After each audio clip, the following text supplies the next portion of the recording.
como os comentaba, por participar en esta jornada que se enmarca dentro de la programación de la Oficina de Transformación Digital Acelera Pyme del Colegio de Ingenieros Industriales de Guipúzcoa. Como bien sabéis, las oficinas Acelera Pyme han sido puestas en marcha en toda España por Red.es, entidad pública que depende del Ministerio de Asuntos Económicos y Transformación Digital. Su objetivo es dinamizar y acelerar el proceso de transformación digital de pymes y profesionales. Para ello cuentan con cofinanciación de fondos sede de la Unión Europea y estamos desarrollando una serie de acciones entre las que se encuentra la jornada de hoy. Para que la jornada transcurra de la forma más fluida posible, quiero pediros que por favor mantengáis los micrófonos y las cámaras desconectados y que nos transmitáis las preguntas que os vayan surgiendo a través del chat de la aplicación. Al final de la jornada intentaremos dar respuesta a todas ellas. Quiero pediros también que tengáis en cuenta que la jornada está siendo grabada y que al final de la jornada os enviaremos a través de correo electrónico un formulario de valoración que os va a costar un par de minutos complementarlo y que para nosotros es muy importante puesto que nos permite obtener información gracias a la cual diseñamos las jornadas basándonos en vuestras verdaderas necesidades. Así que os agradeceríamos mucho esos 2 minutitos de cumplimentación. Para la jornada de hoy, logística ferroviaria, tenemos con nosotros a Unai Alvarado, de la División de Transporte y Energía de CEIT, y a Jaizki Mendizábal, de la División TIC de CEIT. Hoy nos presentarán cuáles son los retos en el sector y cuáles son las tecnologías habilitadoras en el mismo. Cuando queráis, chicos, todo vuestro. ¡Qué ricasco! Bueno, muchas gracias. Y gracias también al Colegio de Ingenieros por invitarnos a esta jornada. Dejarme que comparta la pantalla. Vale, ¿lo estáis viendo? Sí, yo lo veo ya, Unai. Vale, ok. Bueno, pues este es el índice que tenemos para hoy. En primer lugar, para quien no nos tenga ubicado, quien no nos conozca, una breve presentación de CEIT, quiénes somos, qué hacemos, y luego nos metemos a hablar de logística ferroviaria. Pues en primer lugar, un breve contexto. Tampoco quizá vamos a contar nada nuevo aquí, pero bueno, sentar las bases del sector. También hablar de cuál es su roadmap o cuáles son los temas que se están moviendo en el sector, siempre desde la perspectiva de la innovación y también de las políticas a nivel Europa, etc. Esto lo linkamos con oportunidades de innovación. Por supuesto, no están todas, ¿no? Porque oportunidades de innovación hay muchas. Aquí hablaremos de algunas y también hablaremos de algunas donde nosotros en particular estamos trabajando en el contexto de pues, Shift2Rail en Europa y su continuación para los próximos años. Y nada, yo he puesto aquí unas conclusiones, pero ahora me estoy dando cuenta de que yo creo que incluso no hemos añadido una slide de conclusiones. Pero bueno, si hay algo de debate, pues lo dejaremos para el final. También sí que aprovecho para volver a pedir aquí a Jaizki que en lugar de ser yo mismo el que esté aquí soltando un rollo todo el rato, slide por slide, pues que Jaizki interrúmpeme y amplía. Después de cada slide o cuando tú veas, aportas un poquito más, ¿vale? Yo intentaré ser un poco sintético en el contenido y cuando veas, pues oye, entras y amplías. Vale. Bueno, en primer lugar, ¿quiénes somos? CEIT es un centro tecnológico fundado en el año 82 por la Escuela de Ingeniería de la Universidad de Navarra. Somos un centro tecnológico sin ánimo de lucro. Estamos en Donosti, tenemos 2 sedes, en Ibaeta, donde están las universidades, y en Miramón, donde están donde está el parque tecnológico, ¿no? Pertenecemos a la Universidad de Navarra, aunque somos una entidad independiente, pero bueno, estamos bajo este paraguas, ¿no? Es la universidad privada primera en España, diferentes rankings mejor o peor situada, ¿no? El 48 del mundo, según el ranking que se ve ahí, y algunas figuras bastante conocidas como la Escuela de Negocios IS, la Clínica Universitaria, etc. Bueno, pues somos del paraguas. Tenemos un presupuesto aproximado de 18 millones de euros. Este 2021 es algo mayor, entre los 18 y los 19 millones de euros. Somos unas 250 personas, aproximadamente 100 doctores, y tenemos pues, estos índices de publicaciones, de artículos, tesis, libros, etcétera. Y aquí tenéis en este queso cómo nos financiamos. Hay una parte naranja que es de financiación pública y una parte azul que es de financiación privada con empresas.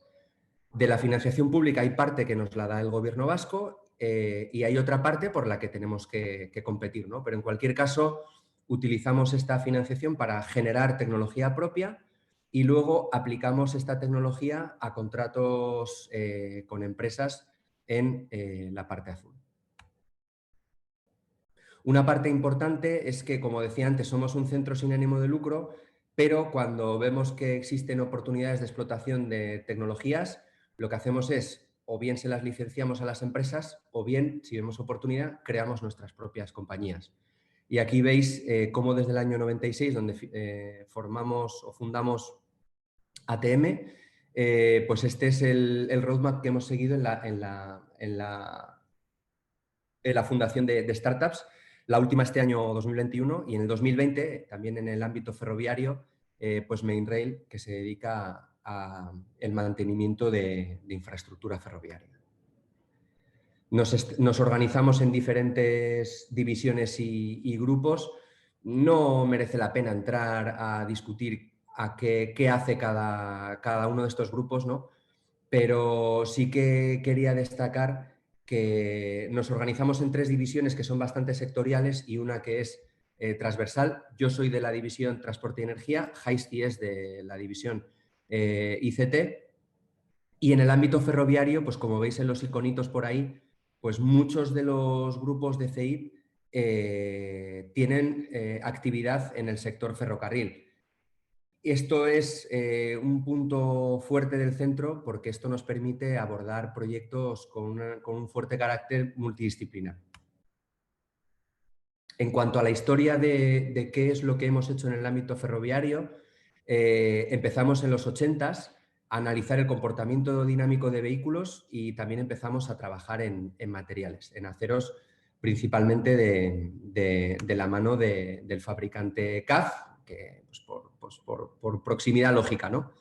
En los 90s empezamos a trabajar en análisis de alta frecuencia, principalmente la transmisión de ruido y vibraciones. En los 2000 pues, instauramos o fundamos un laboratorio de ferrocarril y ampliamos el scope. Iniciamos actividad en la teoría del modelo de contacto rodacarril. Trabajamos también en un eje dinamométrico que hoy en día está siendo utilizado en todos los proyectos del fabricante CAF por CTEST. También trabajamos en nuevos bancos de ensayos, sistemas de posicionamiento y comenzamos a trabajar en señalización ferroviaria. Después, en la década de los 2010, dejamos también o ampliamos no solo lo que ocurría en el material rodante, nos fuimos hacia la infraestructura, empezamos a trabajar en el análisis del desgaste ondulatorio, modelizar la degradación de los desvíos y de la infraestructura en general. Y luego, finalmente, en lo que estamos centrando el foco tiene que ver con el Smart Maintenance, el análisis RAMS, LFC, Condition Based Maintenance, Predictive Maintenance, Digital Twins, fabricación aditiva, etc. Aquí faltaría añadir precisamente el tema que nos ocupa, ¿no? El tema de la logística. Si bien el tema de la logística, junto con actividad en otros grupos, pues principalmente lo que tiene que ver con software, IoT, analítica de datos, etcétera, pues coge alguna de las patitas estas, ¿no?, que he presentado aquí y otras y lo aplica al ámbito de la logística. Somos socios, miembros asociados de la alianza Shift2Rail, que, como imagino que sabréis, aglutina la I+D en el sector ferroviario a nivel Europa, la ha aglutinado entre los años 15 y 21-22 y somos ya oficialmente miembros fundadores de Europe's Rail Joint Undertaking, que es la continuación de esta iniciativa. Somos 25 miembros en toda Europa y junto con DLR, el Centro Aeroespacial Alemán, somos el segundo centro tecnológico que va a participar en esta iniciativa. Y bueno, aquí veis logos de la gente con la que hemos trabajado, con la que trabajamos y con la que colaboramos.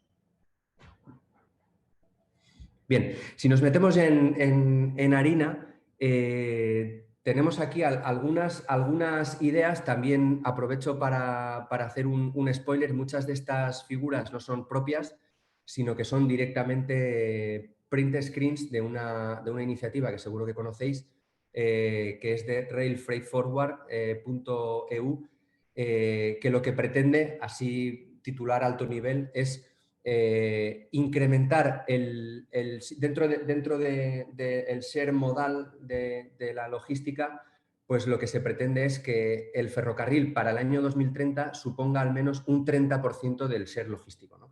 Entonces, bueno, esto se resume también aquí y también resume un poco cómo se ha desarrollado el transporte de mercancías en Europa en los últimos años. Como decía, esta es ahí una... sí que podemos añadir, Unai, que si el objetivo de Europa es 30% para 2030, va más allá y sí establecieron en el libro blanco que querían llegar al 50% en 2050, ¿no? No es algo que se acabe en el 30, sino va más allá todavía. Eso es. Esto vamos a decir que toma de la mano estas políticas paneuropeas, estas políticas regulatorias de Europa exclusivamente, y esta en particular ha sido una iniciativa en la que participan principalmente actores del sector logístico, ¿no? Del sector logístico ferroviario. Si bien es verdad que hay otras políticas a nivel europeo que trascienden esto, ¿no? Porque aquí también de una manera transversal aquí subyace todo lo que tiene que ver con el Green Deal, ¿no? Y con la descarbonización y con lo que son los objetivos de la OMS de desarrollo sostenible. Aquí lo que queremos decir es que, hombre, evidentemente el sector transporte, el sector logístico, pues es un sector muy importante desde el punto de vista económico, ¿no? Esto no hay duda. Pero también tiene un impacto brutal en lo que es clima, en lo que es ambiente, en lo que es sociedad, etc. Aquí tenéis algunos facts, ¿no? Pero bueno, seguro que es de todos sabido.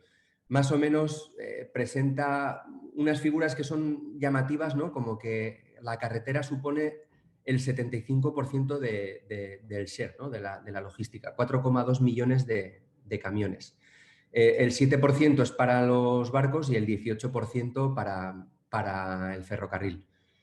Si nos vamos al caso España, la situación es todavía dramática. O sea, yo creo que en España, y como veremos ahora, el ferrocarril ha ido perdiendo protagonismo, ¿no? Aquí lo veis. Con los años, veis en rojo cómo en los 50 suponía más de la mitad, ¿no? Y cómo actualmente, bueno, los datos están a 2015, supone el 17-18%. En España es todavía menor. En España depende de la zona, evidentemente, pero desde un punto de vista global, pues podemos decir que está entre el 4 y el 6, ¿no? Así como datos, creo, proporcionados por el Observatorio de la Logística. O sea que la situación y la perspectiva no es buena, ¿no? Sin embargo, por un lado, el sector logístico es un sector en auge y se espera que un montón de toneladas kilómetro se sigan transportando en el futuro, ¿no? Aquí veis pues que se dice que unas 570 billones de toneladas kilómetros se transportarán en 2030 y ¿qué es lo que ocurre si seguimos con el share actual? Pues que todo esto principalmente se lo come la carretera, ¿no? Porque parece que la carretera tiene capacidad para comérselo y bueno, esto pues, implica una serie de problemas, ¿no? Problemas de capacidad, por supuesto, pero impacto medioambiental también. Y aquí en línea de esto, pues yo creo que todos sabemos que el ferrocarril, dentro de los medios transporte, dentro de la logística, dentro de la movilidad en general, es el medio más sostenible, ¿no? Tiene hasta 6 veces menos, o consume 6 veces menos energía que que la carretera, por ejemplo. Y eso que actualmente todavía hay muchas líneas, en España hay muchas líneas que no están electrificadas. En el ferrocarril en general, en las mercancías o en la logística ferroviaria en particular, gran parte de la red que se utiliza está todavía sin electrificar, ¿no? Entonces, oportunidades para mejorar, pues hay muchas.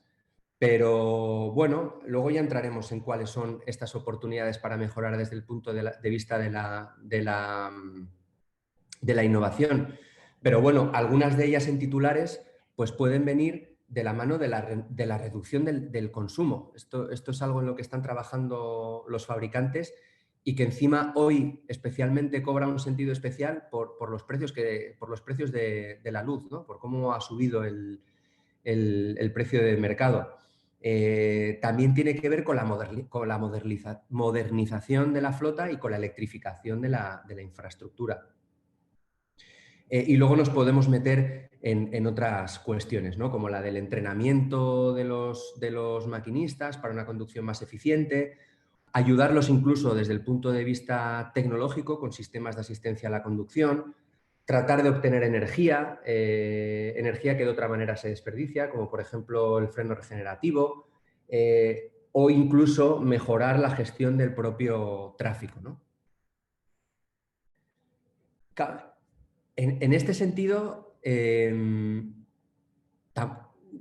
está claro que el sector logística en general no, pero el sector logística ferroviaria en particular, la verdad es que ha evolucionado poco en los últimos años, ¿no? Los trenes de mercancías, quizá las locomotoras son una cuestión aparte.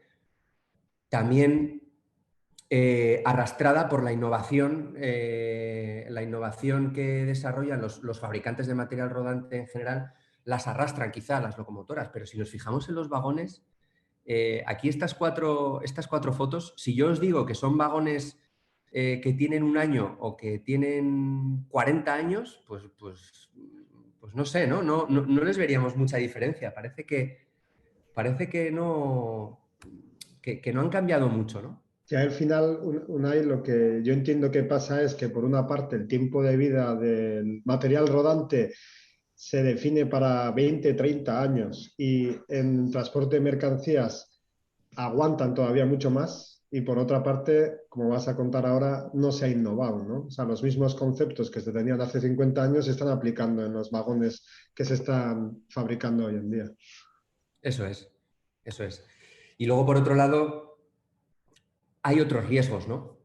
Digo, ya no riesgos desde el punto de vista de la logística, sino de la pata ferroviaria, por un lado. Y es que eso que decía antes de que si el share dentro de la cadena logística fuera el mismo que en la actualidad y todo ese aumento de la demanda se lo comiera la carretera, pues por una parte la capacidad podría estar ahí, ¿no? Pero es que además el sector automoción es un sector pues muy innovador, ¿no? Y el sector, el camión en particular, pues también quizá arrastrado en este caso por los coches, pues también está sufriendo innovaciones muy interesantes, ¿no? O sea que el camión no tardará mucho tiempo en electrificarse, también se está trabajando mucho en otros mecanismos de almacenamiento o de propulsión, tracción, como las celdas de hidrógeno. Se está trabajando también mucho en conducción autónoma, o sea que el logística ferroviaria, el sector ferroviario no se puede dormir porque es que el aumento de demanda se lo puede comer la carretera y de hecho se lo va a comer la carretera además si siguen estas innovaciones, ¿no? Y luego pues hay debilidades dentro de la cadena logística. Pues hace poco tiempo pues mira la que se ha liado, ¿no? Con el atasco del carguero este ahí en el estrecho en Panamá y todavía se siguen viendo las consecuencias, ¿no? ¿qué es lo que se puede hacer? O hacia dónde están evolucionando las políticas? Como decía antes Heisky, pues bien, vamos a intentar hacer que cambie la foto del pastel, de cómo se reparte este negocio logístico entre los diferentes actores, ¿no? Y para ello pues hay una iniciativa que es tratar de que el ferrocarril suponga un 30% del ser logístico a nivel Europa. O sea, hacer un shift desde un punto de vista modal, ¿no? Con el impacto que tiene esto en la descongestión de las carreteras, en las emisiones de CO2, etc, etc, etc. O sea que las tendencias van por ahí. Evidentemente se están impulsando una serie de políticas a nivel Europa, una serie de regulaciones, etc., en las que no vamos a entrar, ¿vale? Nosotros vamos a plantear cómo se puede contribuir hacia esa estrategia desde el punto de vista de la innovación. Y nosotros especialmente nos vamos a centrar en lo que es el tren y el vagón en particular. Habéis visto la foto que hemos puesto antes de estos vagones. No eran vagones nuevos, por cierto, que siguen siendo igual después de tanto tiempo, porque como decía Heisky, estos vagones tienen un ciclo de vida bastante elevado. ¿Cuáles son las partes fundamentales, ¿no? O dónde se puede actuar o qué es lo que cobra importancia en un vagón? Pues por un lado tenemos los frenos, evidentemente.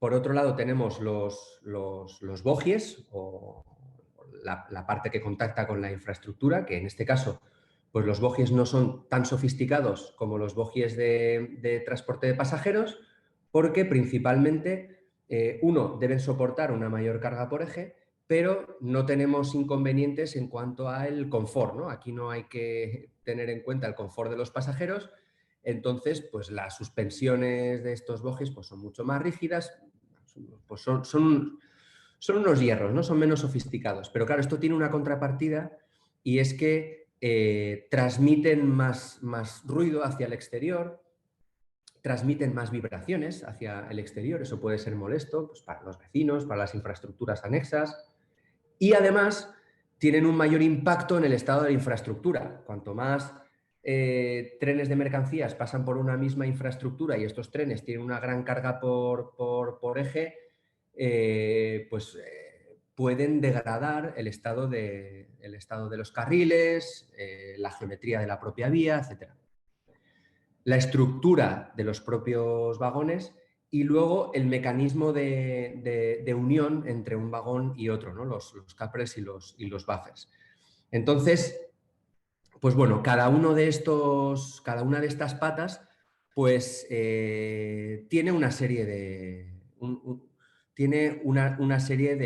pegas, ¿no? Que son las que hemos puesto en estos cuadrados. Aquí, pues, temas de ruido, seguridad, dinámica, el deterioro de la infraestructura, como decíamos, peso excesivo, aerodinámica, falta de estandarización, o sea, cada vagón es completamente diferente y esto lo que genera es pues ineficiencias, ¿no?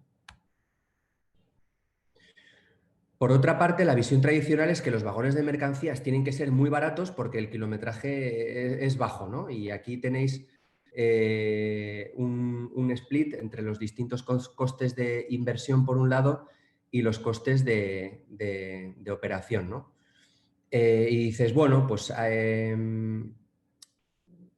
¿seguimos así o podríamos hacer algo diferente? Y lo que nosotros planteamos es que a lo mejor una inversión inicial mayor, evidentemente más cara, porque viene de la mano de la innovación, podría tener unos costes a la larga, ¿no? Teniendo en cuenta todo el ciclo de vida de la operación y ya no solo de la operación del propio vagón o de los propios vehículos, sino del impacto que van a tener en ruido, en eficiencias, en deterioro de infraestructura, etcétera, ¿no?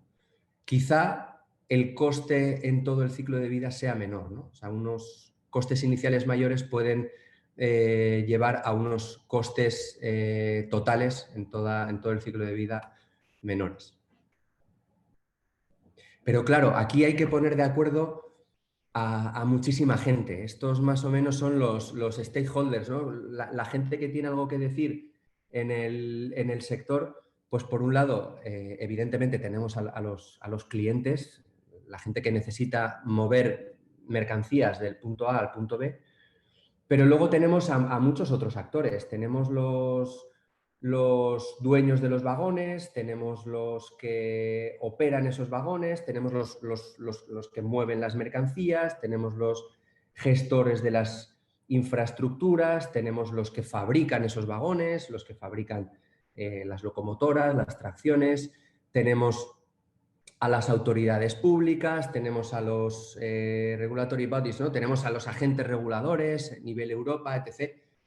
O sea, hay mucha gente envuelta, ¿no? Y mucha gente a la cual poner de acuerdo para que compren, vamos a decir, los cambios que son necesarios en el sector.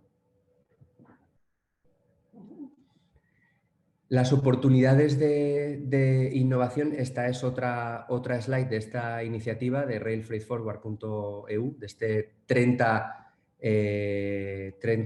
for 2030, que es que, bueno, ¿de dónde viene una mejor eficiencia? ¿De dónde viene una mayor capacidad? ¿De dónde viene, en definitiva, una operativa más atractiva para todos los actores que participan del negocio, ¿no? Pues el tren digital es, vamos a decir, la pata que habilita este desarrollo necesario del sector, ¿no? Aquí tenéis un ejemplo muy ilustrativo, pues, de algunas de las cuestiones que plantea esta iniciativa, que viene de la mano de iniciativas que no son nuevas y que se llevan desarrollando en otras industrias o en otros sectores, como el sector industria, desde hace ya bastante tiempo, ¿no? Generalmente vienen de la mano de la digitalización y de la automatización. Esto viene a redundar en lo que he dicho antes. El ciclo de vida actual, pues, puede estar representado por la línea gris. Vale, no tenemos muchos costes iniciales porque el negocio lleva siendo parecido los últimos no sé cuántos años, los vagones tienen tecnología cero, no se innova nada, ¿no? Pues ya está. Pero ¿qué pasaría si innováramos un poquito más, ¿no? Pues hombre, evidentemente, en tiempo igual a cero, pues tendríamos unos costes relativamente mayores.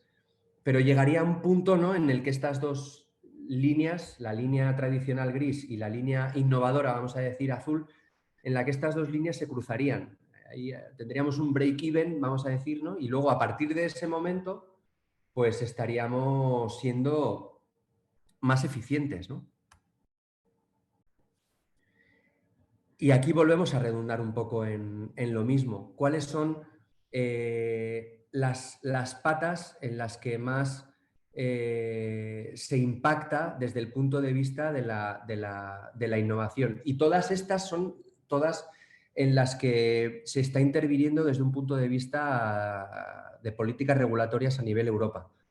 Por un lado tenemos clima, ruido, energía, evidentemente. Por otro lado, tenemos lo que es logística, sector en general, y luego, por otra parte, tenemos procesos y operaciones, ¿no? El negocio de los distintos actores dentro de este sector y su propia eficiencia, ¿no? Aquí lo que decimos es que lo que habilita este paso necesario es el vagón del futuro. Es un actor clave que luego ya podríamos ver que habilita a su vez otra serie de tecnologías, ¿no? Pero si no partimos de aquí, estas otras tecnologías no son... O sea, al final es la pieza básica del puzzle, ¿no? Tener este vagón del futuro que nos permitirá tener el tren de mercancías completo del futuro, que revolucionará las operaciones del sector logístico ferroviario, cómo se opera todo el sistema para realmente alcanzar los objetivos que has determinado al principio. Eso es. Pues claro, en esta línea, pues, ¿dónde se puede actuar, ¿no? ¿O dónde pensamos que se puede actuar? Y aquí lo que hacemos es recoger un poco en qué se está, no sé si decir trabajando en la actualidad, se está trabajando en la actualidad, ¿eh? Si bien es verdad que todavía estas innovaciones no se están desplegando ni implementando a nivel masivo, sino que desde el punto de vista de pequeños pilotos, ¿no? Pero ¿por dónde pensamos que están yendo los tiros y por dónde sabemos, como os decía antes, por nuestra participación en la definición del futuro de la I+D ferroviaria que se va a desarrollar en Europa en los próximos 8 años, por dónde van los tiros en el sector? Pues los tiros van por aquí, en estos 5 topics, ¿no? Por un lado, tenemos el ruido, ligereza, capacidad, logística y ciclo de vida.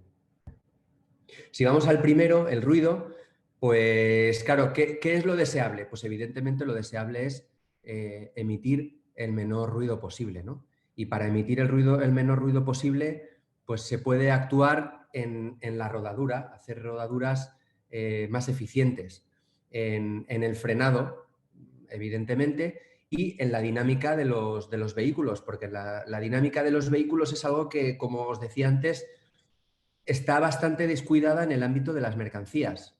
Un fabricante, cuando quiere homologar un vagón, pues tiene que cumplir con la normativa de interoperabilidad y seguridad correspondiente, pero pues estas normativas tienen bastantes diferencias de las normativas necesarias para el ámbito de los pasajeros. Entonces, la dinámica de estos vehículos pues, es bastante relajada. Y esto pues, tiene unas implicaciones en el ruido, además de en otras. Otro ámbito en el que se puede actuar es la ligereza. Como os decía antes, un tema muy importante tiene que ver con la eficiencia energética. Y en la eficiencia energética, el consumo de los trenes pues es algo primordial, ¿no? Y es algo en lo que están trabajando ya muchísimo los fabricantes de material rodante convencional, el material rodante para pasajeros. Pues ahora se está comenzando a trabajar en esto también en el sector mercancías.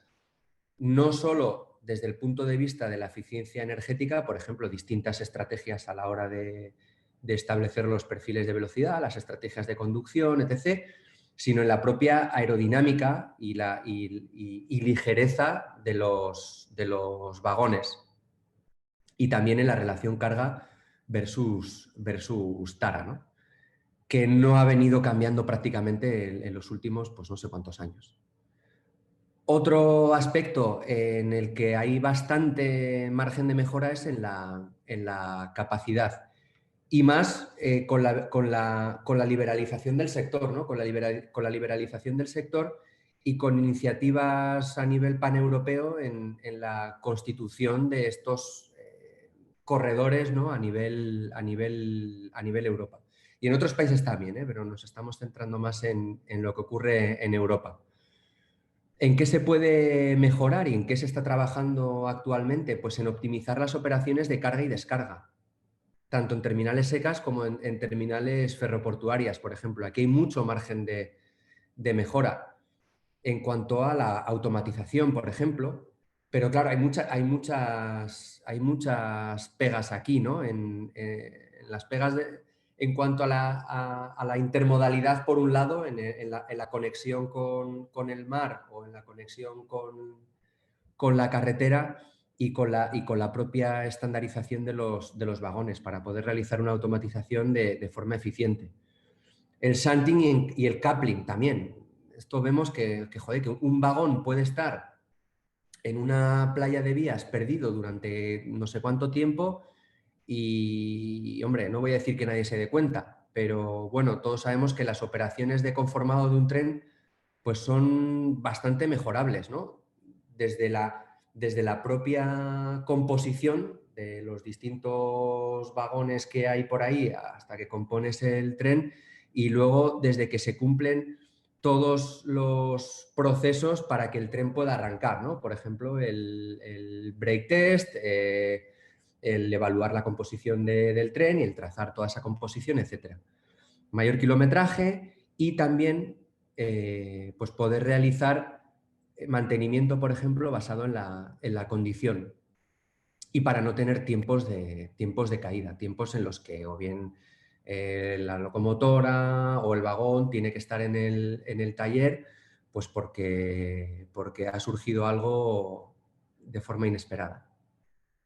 Después, desde un punto de vista de la logística en general, desde un punto de vista de la logística ferroviaria en particular, pero también desde su integración a la logística en general, ¿eh? Como decía antes, para su integración con el mar y su integración por la carretera, pues es necesario actuar en nuevas herramientas, nuevas plataformas, software para la integración de la pata ferroviaria con otros actores del negocio logístico. Un tema en el que ya se está empezando a trabajar, un tema en el que todo el mundo dice que hay no sé cuántos miles de vagones en Europa con dispositivos de localización vía GPS y tal.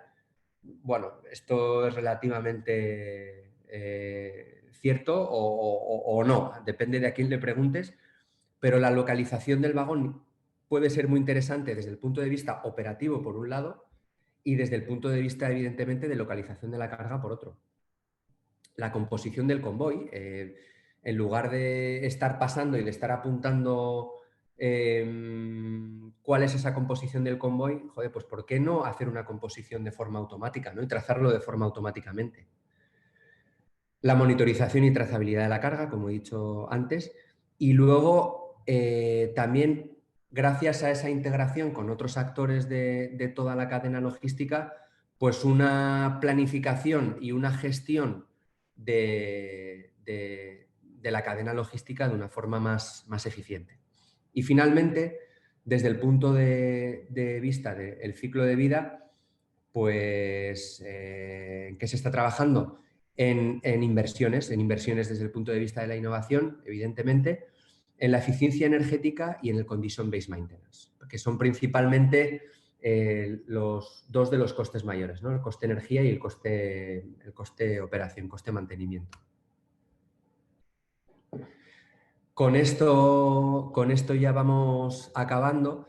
¿En qué estamos trabajando, ¿no? ¿En qué estamos trabajando nosotros, CEIT en particular, y en el contexto de Europa en general, tanto en todos los proyectos a nivel europeo que se están trabajando ya desde el año 2015 en la iniciativa Shift2Rail, y en los que se van a trabajar a partir del 2022 hasta 2030 en esta nueva continuación que es Europe Rail Joint Undertaking, que, como he dicho antes, va a centralizar y a coordinar toda la actividad de I+D+I en el ámbito ferroviario en Europa.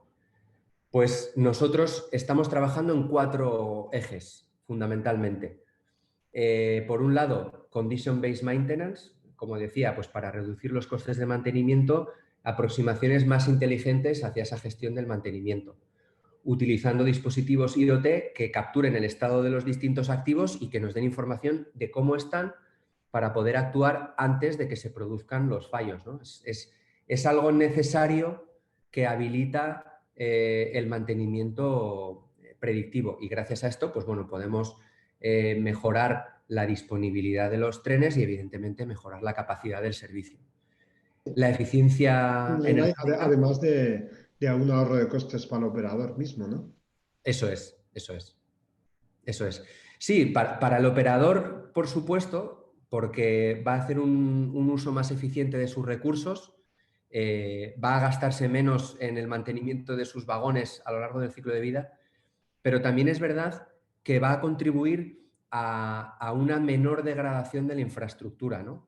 Y parece ser que también el costes de acceso a infraestructura, pues en este momento los costes vienen definidos por una serie de parámetros, pero parece que el futuro también viene de la mano de que esos costes de acceso a vía dependan del daño, de alguna manera, que le vas a hacer tú a la vía, ¿no? De tal modo que si tu tren es muy eficiente y el estado está impecable, etc., y estás dañando poco esa infraestructura, pues vas a pagar menos acceso a vía que si estás funcionando con un hierro que está haciendo polvo los carriles, ¿no? Por ejemplo, esto también va a venir. La eficiencia energética, por supuesto, actuando, por ejemplo, con estrategias alternativas a la conducción, nuevos mecanismos más eficientes, optimizados energéticamente, pues siempre y cuando mantengas los horarios y mantengas la compatibilidad del tráfico dentro de esa línea, pues hombre, nosotros hemos visto que en el sector pasajeros hay oportunidades de mejora, pero en el sector mercancías hemos visto que sin cambiar nada, simplemente metiendo una tablet con una asistencia a los conductores respecto del perfil de velocidad nominal que tiene que mantener, pues oye, ahora aquí acelera un poquito, ahora aquí no, ahora aquí lleva más o menos esta velocidad. En mercancías hemos visto que se pueden llegar a tener ahorros de entre un 30 y un 40% de consumo, o sea que son ahorros muy, muy significativos. También estamos trabajando en logística multimodal, en integrar la pata ferroviaria con el mar y con la carretera, y todo esto gracias a una plataforma, vamos a decir, una plataforma IT, una plataforma software que aglutine toda la gestión de la cadena logística. Y también... Este es un problema que es similar a otros sectores también, ¿no? Donde se tienen información de diferentes fuentes, de diferente manera, gestionada por diferente gente, que están interrelacionadas y que si las relacionamos podemos hacer todos los procesos y toda la operación mucho más eficiente. Eso es. Eso es, porque vemos que todavía dentro de la operativa hay muchos procesos que se llevan haciendo con papel y la digitalización muchas veces viene de la mano de digitalizo un papel y lo meto en pico lo que viene en el papel, ¿no? y lo pongo en un formato electrónico. Pero también es verdad que toda esta información queda en silos, ¿no? Cada uno de estos actores que presentaba antes maneja la información de una forma y muchas veces intercambiar esa información pues es complicado. Entonces, de la mano de este último punto que mencionamos aquí, digitalización y automatización de procesos, es un tema en el que llevamos muchos años trabajando en el sector industria, evidentemente. El sector industria 4.0, pues como sabemos, está muchísimo más avanzado tecnológicamente que este sector mercancías, logística ferroviaria. Pero bueno, ¿por qué no aplicar esa digitalización de procesos como punto inicial, ¿no? Para lo que decía Heisky, aumentar en eficiencias? Ya simplemente cuando estandarizas y digitalizas la información, pues es muchísimo más fácil poner de acuerdo a distintos actores y es muchísimo más eficiente esa operativa. Y ya no te cuento cuando, una vez que has digitalizado esos procesos, pues implementas herramientas que permiten su automatización, ¿no? Pues ya la eficiencia pues aumenta todavía más. No sé si quieres añadir alguna cosa más, Heisky.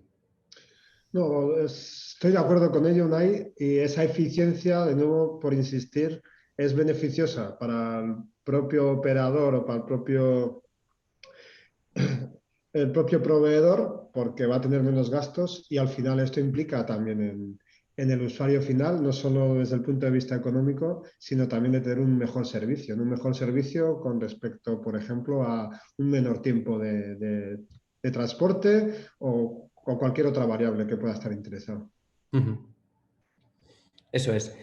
Y bueno, ya por concluir, como decía antes, nosotros estamos trabajando principalmente en dos capas. Estamos trabajando en la capa material rodante, en la capa vagón, en la digitalización del vagón, digitalización del vagón actual incluso, porque claro, también lo que sea, estamos trabajando en estrategias de migración, ¿no? Uno no puede ser disruptor y transformar el mercado en nada, ¿no? Ahora de repente no podemos invertir millones y millones en miles de vagones, tenemos que ir poco a poco, ¿no? Por ahí está una y o sea, la innovación va a introducirse con una aproximación de evolución, donde lo que existe actualmente pues, se va a ir mejorando, se va a ser eficiente, etc, etc. Pero eso tiene un límite y el siguiente paso ya es la revolución, donde los cambios van a ser mucho mayores, los vagones van a tener conceptos diferentes a los que conocemos ahora mismo y eso no se consigue la noche a la mañana, por lo que estabas comentando de esa migración con una evolución para mejorar los conceptos actuales van a ser el predecesor de la revolución que vamos a tener que vivir para llegar al market share que Europa en este caso está pidiendo para el 30 y para el 50. Eso es. Eso es. O sea, una cosa es tratar de ser innovadores y tratar de ser más eficientes en el negocio tal y como estamos operando en la actualidad, ¿no? Y otra cosa es seguir innovando para transformar el sector en el futuro. Pero claro, si yo me dedico a mover vagones de A a B, pues puedo hoy en día probablemente contribuir a digitalizar mis operaciones de alguna forma y ser más eficiente yo, pero para yo poder operar con vagones súper futuristas, pues voy a depender también de que otros actores dentro de toda la cadena pues hagan a su vez otras cosas, ¿no? Y evidentemente todo esto pues tiene que venir de la mano de iniciativas europeas y de la regulación correspondiente. Entonces, claro, una cosa como ha dicho Heisky es estar preparado para la revolución que va a venir y otra cosa es tratar de innovar y prepararse para esa revolución que va a venir, pues siendo un poquito más eficientes ya desde hoy, ¿no? Y todo eso nosotros lo estamos trabajando desde dos ejes. Por un lado, la digitalización de los vagones, como decíamos antes, y por otro lado, la digitalización de la gestión de la logística, pues vía plataforma software, ¿no? Estos son como los dos grandes ejes. Y esto es posible gracias a una serie de puntos que son los que tenemos aquí. Probablemente no estén todos. Perdón, hay una serie de retos, ¿no? Y entre ellos en la migración que has comentado, la posible coexistencia entre el futuro vagón con los vagones actuales actualizados, ¿no?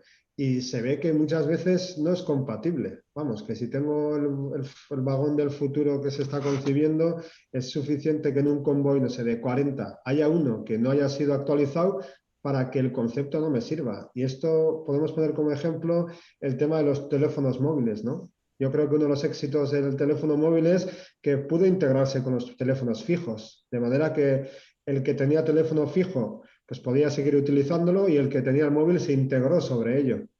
En cambio, si los teléfonos móviles no se hubieran integrado con el fijo, yo creo que el éxito que han tenido pues, hubiera sido muy diferente.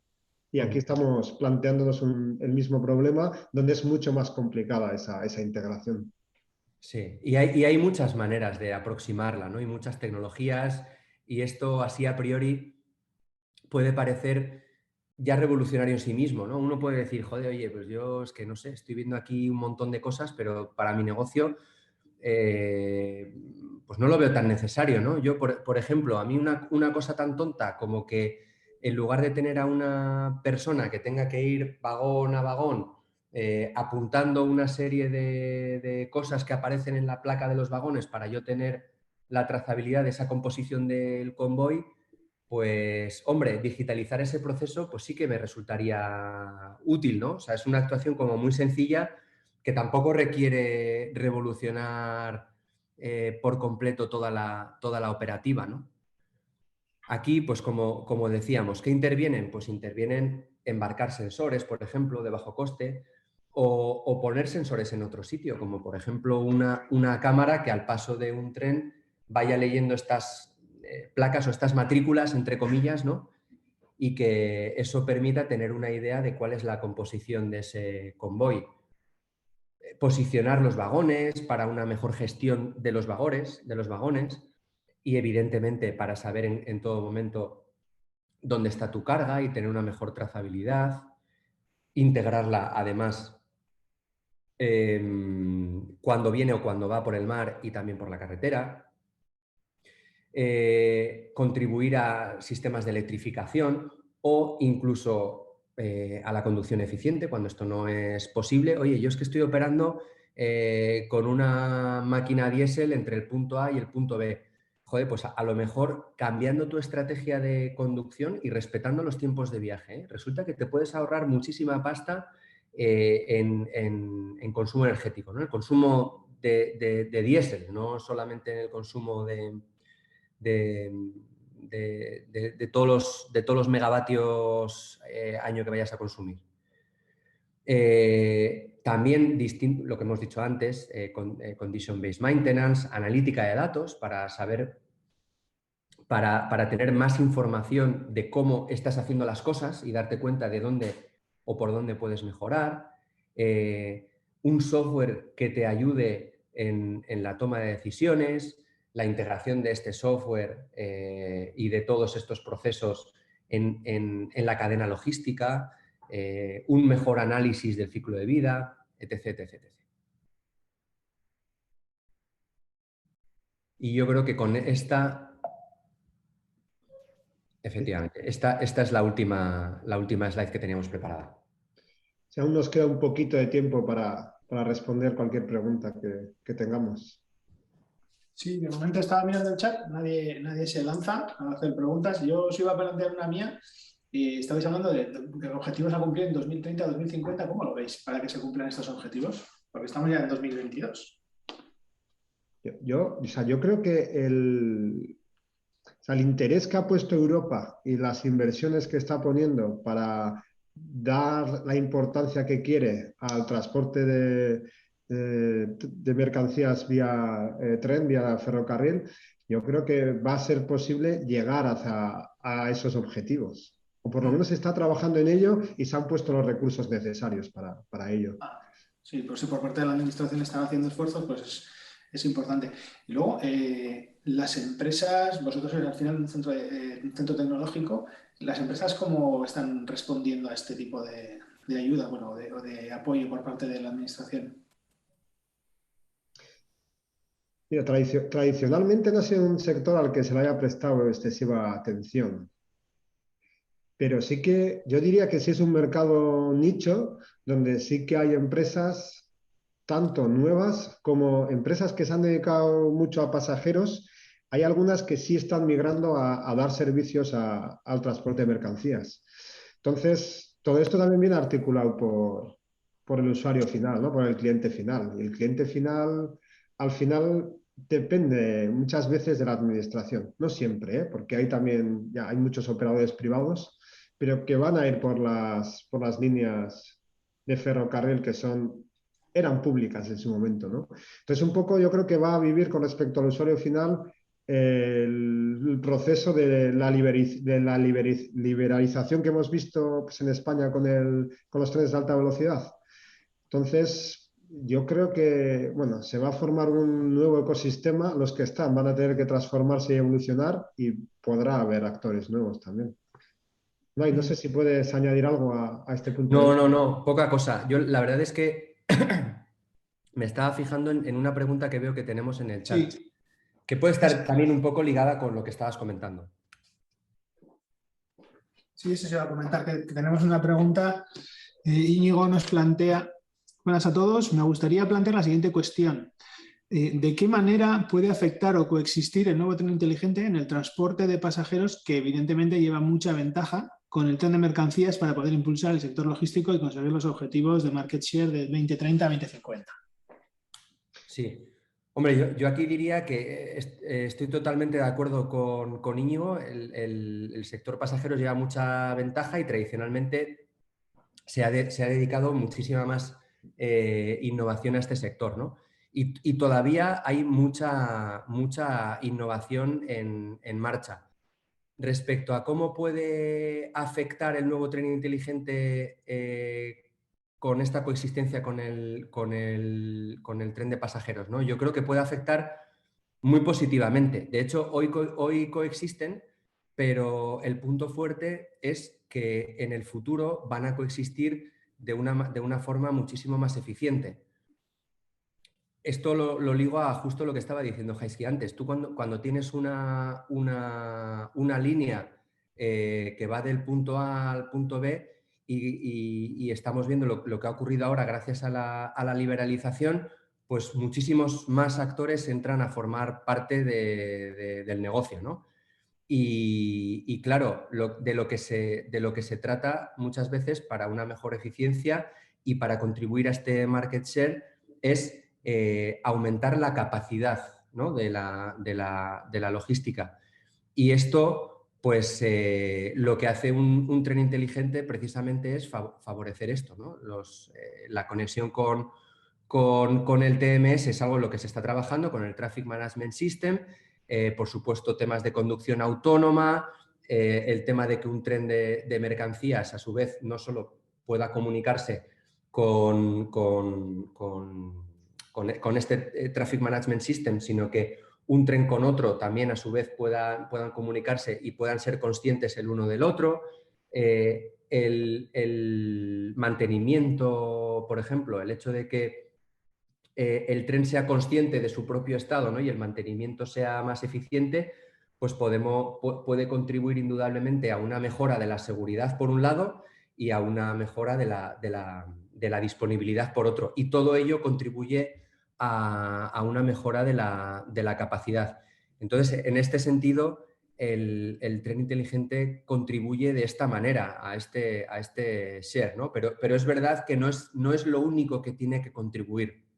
Tienen que contribuir otras cosas. Las infraestructuras tienen que estar adecuadas porque hoy, por ejemplo, pues hay un problema en llevar un tren de mercancías entre Portugal y Alemania, pues hay problemas obvios y todo esto tiene que cambiar, ¿no? Y como decía Jaisky antes, pues gracias en gran parte a estas políticas europeas y a los fondos Next Gen y todo esto, pues parece que se están haciendo inversiones muy importantes a habilitar las infraestructuras para que se dé este market share e iniciativas de I+D como estas que impulsan tecnologías que habilitan el tren digital, pues contribuyen desde esta otra perspectiva, ¿no? Pero ya digo que pensamos que el tren digital es lo que habilita este impulso, pero no es lo suficiente, sino que son necesarias otras cuestiones. O sea, añadiendo a este tema de que no es suficiente solo el tren digital y pensando en el futuro, ¿verdad? Podríamos plantearnos incluso tener un convoy mixto, ¿vale? Actualmente se habla de tráfico mixto en las líneas donde hay trenes o bien de pasajeros o de mercancías y podríamos plantear un tren, ¿por qué no?, de pasajeros y mercancías a la vez, que va de A a C, de A a Z, pasando por B, C, D, lo que fuera, ¿no? Entonces, poniendo un ejemplo, el cargar, descargar personas nos lleva X tiempo, ¿no? Y eso lo hacemos, vamos a decir, de forma bastante eficiente.